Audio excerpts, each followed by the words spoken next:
story from the last live stream, which is this.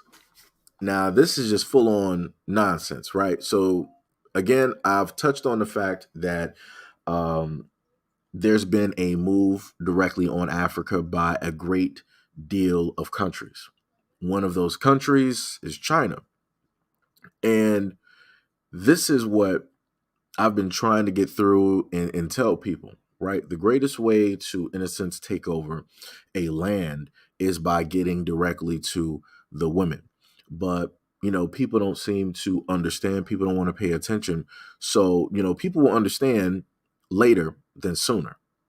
So you have all of these African men, helping this dude celebrate his marriage, right? He up there dancing and all this other type of stuff, right? It looks good, it looks great. But you got this one woman that stated, right? Her name is African Waistline, right? She stated, the way our brothers been acting, sent me back to Asian men. Like, please step up so we don't have to step out. We deserve faithful husbands and providers. Now, this is what I've told people before.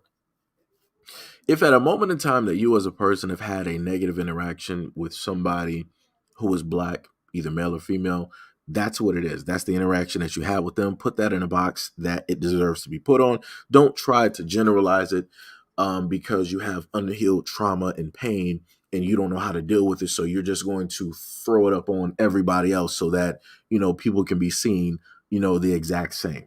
That's nonsensical. But because this woman is hurt and traumatized because of whatever experiences that she went through or faced, or by the experiences that she is trying to empathize and sympathize with other women, this is why she made the comment that she made. She literally stated that, oh, well, if these men weren't, acting a certain type of way, I wouldn't be forced to step out. No, you're stepping out or, dating somebody that doesn't look like you because you want to date somebody that doesn't look like you. You want to date somebody that looks different, but is also intrigued and that is interested in trying to assimilate your culture, because people are interested in things that look different but still do the same things at the exact same time. Like I said, it's stupid, but I get why it is that it's a thing, right?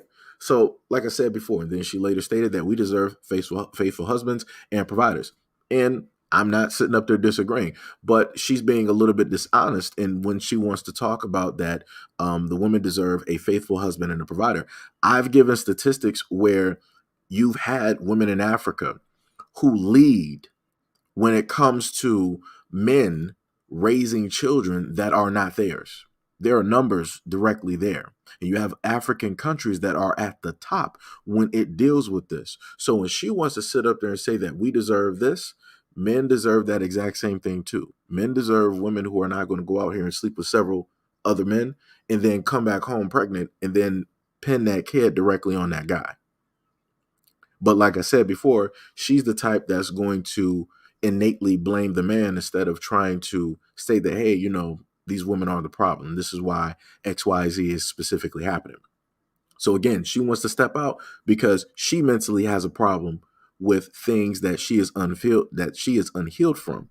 She has all of this trauma that she specifically doesn't want to dive into, but she's going to reserve all of that work and put it directly onto those other men, right?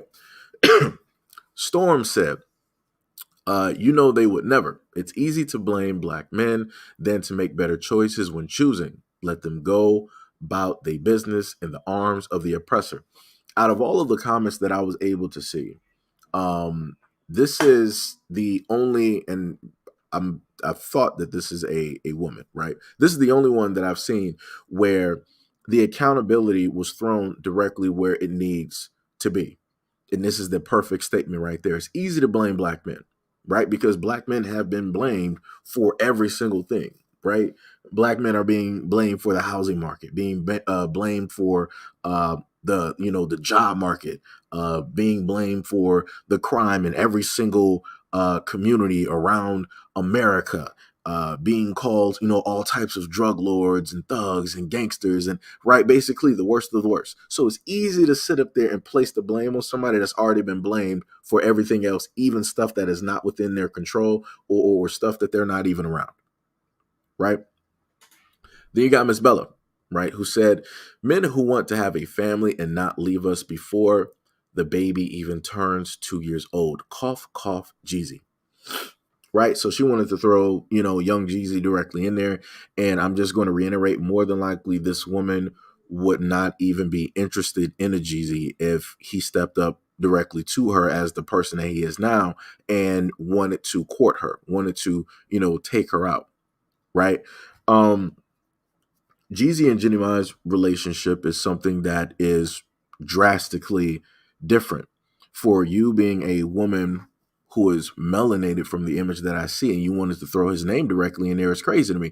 Because to my knowledge, at least from the things that I was able to see, I've never noted that Jeezy said anything negative, at least about Black women, right? I could be wrong. I could be wrong, right? I don't follow 100% everything, but I'm just going by the things that I was able to see when it deals with this divorce. When it dealt with this divorce, I never heard Jenny Mai sitting up there saying like, oh yeah, when I was in a relationship with Jeezy, he was saying X, Y, and Z and all this other. I've never heard her say that. But I've heard Jenny Mai basically state is the fact that the reason for the divorce, or one of the reasons, or part of the reasons, is due to the fact of her and how it is that she has a type of mouth, how it is that she wants to talk to him a certain type of way. And he's like, yo, you gotta, I don't know where coming from with that. I don't know. The other guy that accepted that, which was the white guy that she was with originally, he was like, yo, I'm not that. So you ain't about to do this here. So in one way, fashion, or form, he told her exactly what it was. She didn't know how to directly take that or act with that.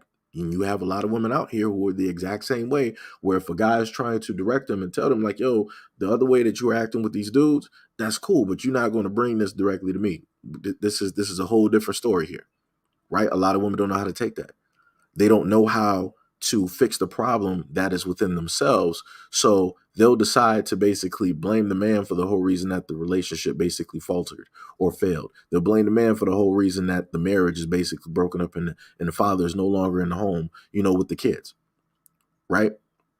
So like I said, this Bella woman bringing this up is completely nonsensical and crazy because Jeezy has nothing to do with this at all. And to my knowledge, I think Jeezy is going for partial custody, the 50-50, or trying to go for full custody of his child. Either which way of, no matter how you split it, he's like, yo, I'm still going to be a father. I don't care if we split or not. That is my child. I'm still going to be in that child's life, and I'm going to have custody in some way, shape, or form.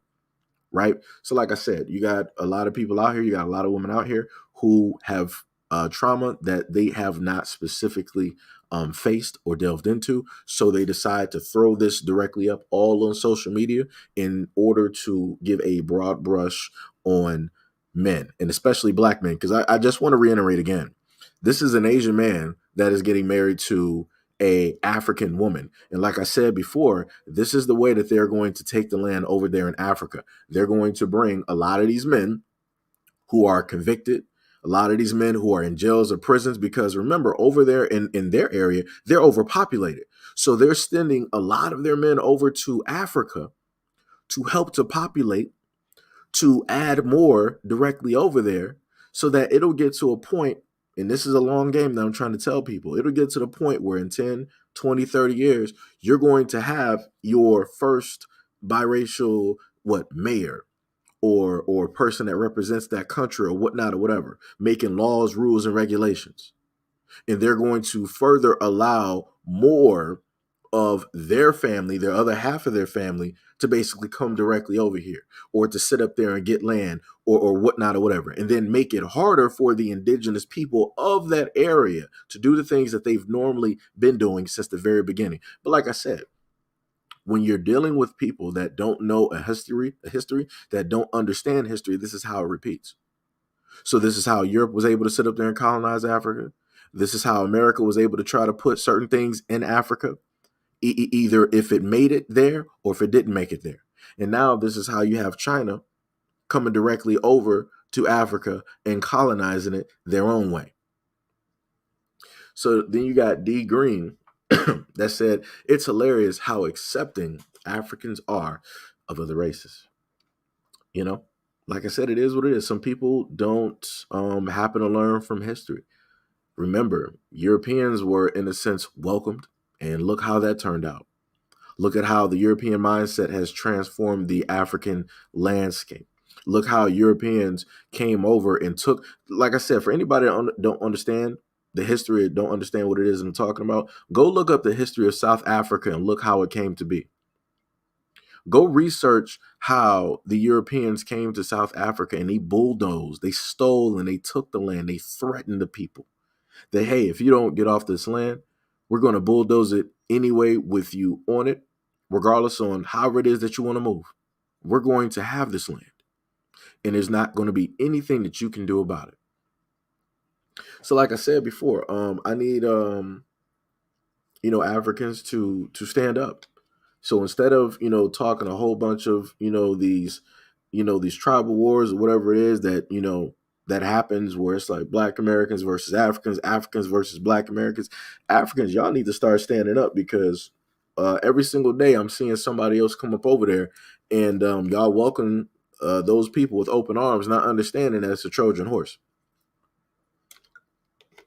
Because your country, your area, your land is not about to be yours anymore. Because again, you got a lot of corrupt politicians and local officials that, for whatever reason, y'all still keep in office.